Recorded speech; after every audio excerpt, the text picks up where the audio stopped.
Արայիկ Հարությունյան։ Շնորհակալություն պարոն Ռուբինյան, մեծարգո վարչապետ, ցանկացած իշխանության համար ինքնահայեցումը կարևոր գործողություն է եւ դուք էլ խոսեցիք ձեր ելույթում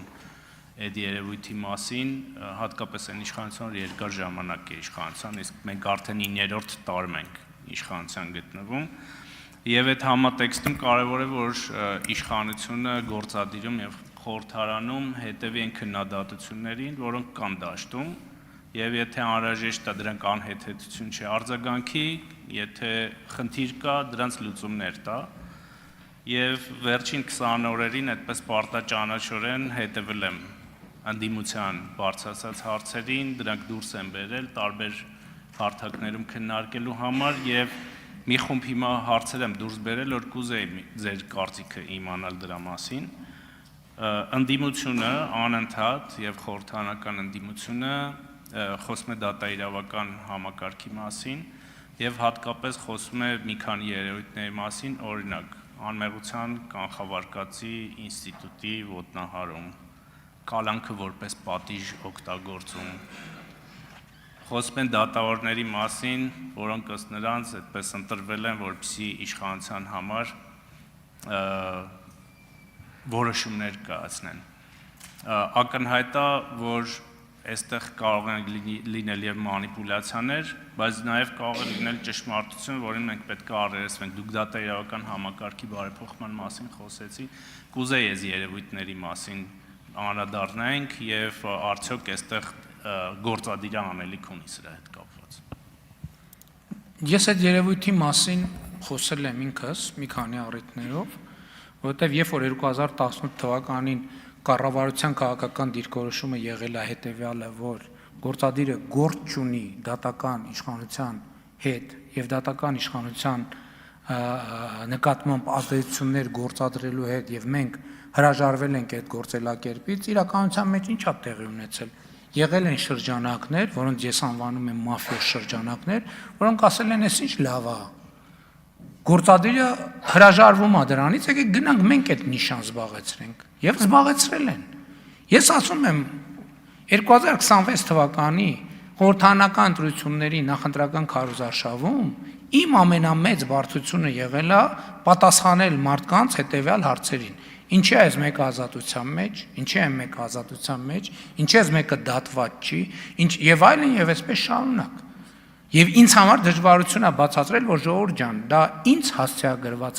հարցեր չեն։ Մենք դատաիրավական համակարգի բարեփոխումների համար մաքսիմալը արել ենք,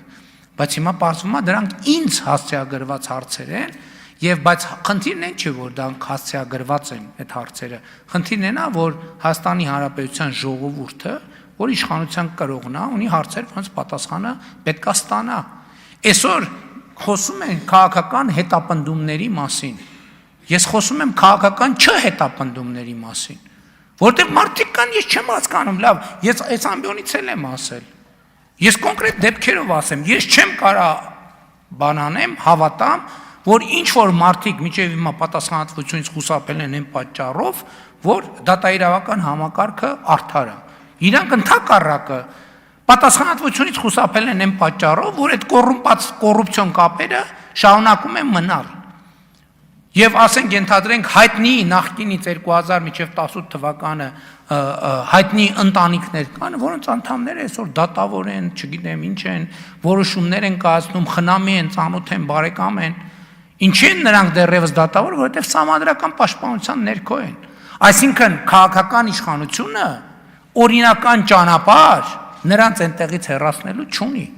Եվ սրա համար է նաև, որ ես ասում եմ, սահմանադրության, նոր սահմանադրության ընդունմամբ պետքա բոլոր դատավորները ստանան դատավորի ժամանակավոր պարտականությունները կատարողի կարգավիճակ, որպեսզի այդ հարցը ֆունդամենտալ ձևով լուծվի։ Այսօր ես պատասխանատու ասում եմ, Հայաստանում դատական համակարգը սպասարկում է էլիտաների, հիմնականում նախկին էլիտաների շահերը, որովհետև օրգանական կապ չունի ժողովրդի հետ։ Եվ ելույթում ասացի նաև ինչու՞մ այդ կապի բացակայությունը արտահայտվում։ Ինստիտուցիոնալ խորը խնդրեմ ունենք, եւ դա այդպես էլ պլանավորված է եղել։ Եվ մենք այո, ունենք խնդրեմ այդտեղ, որը պետքա լուծենք։ Իմ պատկերացումը նոր սահմանադրության ընդունումն է։ Արձագանք։ Պարոն վարչապետ, համաձայն լինելով ձեզ հետ, այնուամենայնիվ ուզում եմ արձանագրել, որ դատական համակարգում կան դատավորներ, որոնք կապ ունեն ժողովրդի հետ, բայց իրենք մի հատ հարց են բարձրացնում, որ դա օրենքով է կամ նույն սահմանադրությամբ է, իրենց ԲԴԽ-ն, Բարձրագույն դատական խորհուրդը այնպես չի աշխատում, որ այդ խմբի բարձրացած հարցերը տեղ հասցնի, որովհետև ասում են քննչական մարմինները հնարավորություն ունեն այդ հարցերը բարձրացնելու դատախազություն ունի, ԲԴԽ-ն են գործիքները չունի կամ կարող է լավ չի աշխատում, որ ժողովրդի հետ օրգանական կապ ունեցող դատավորների ձայնը բարձրացնի, իմ կարծիքով մենք մինչև սահմանադրական փոփոխություններ անելը պետք է փորձենք մեխանիզմներ գտնել նրանց ձայնը լսելի դարձնելու համար։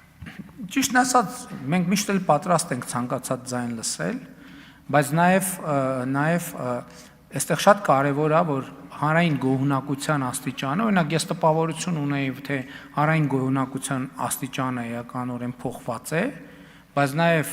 վերջին տարվա իմ անմիջական շփումները ցույց տվեցին, որ ամեն ինչ իրականում այդքան էլ տենց չի։ Այսինքն պետք է լինի վստահություն Հայաստանի Հանրապետությունում, որ եթե մարդու օրինական շահերը ոտնահարվել են, ինքը պետք է վստահ լինի, որ ինքը մեկը հա թեկուզ մի քիչ մի տարի հետո, 2 տարի հետո ինքը դատական համակարգով այդ խնդիրը կլուծի։ Վստահ կլինի։ Իսկ այսօր կա մի իրականություն, ով սոցիալական մի դիրքից վերև է, սոցիալական մի նշաձողից վերև է, 100%-ով վստահ է, որ ինքը ինչ խնդիր ուզենա կլուծի։ Բանի հանցագործության պահին բռնես, կգնա կարդարացվի, կամ առնվազն այնքան կձգեն այդ գործը, մենք դեմք ենք ունեցել դատավորը հատուկ գործը ձգել է այնքան, մինչև ինքը թոշակի գնա, եւ այդ գործը մինչև հիմա ամբողջ Հայաստանի դատական համակարգը խնդրի առաջ է կանգնած, չգիտի այդ խնդիրը ոնց լուծի։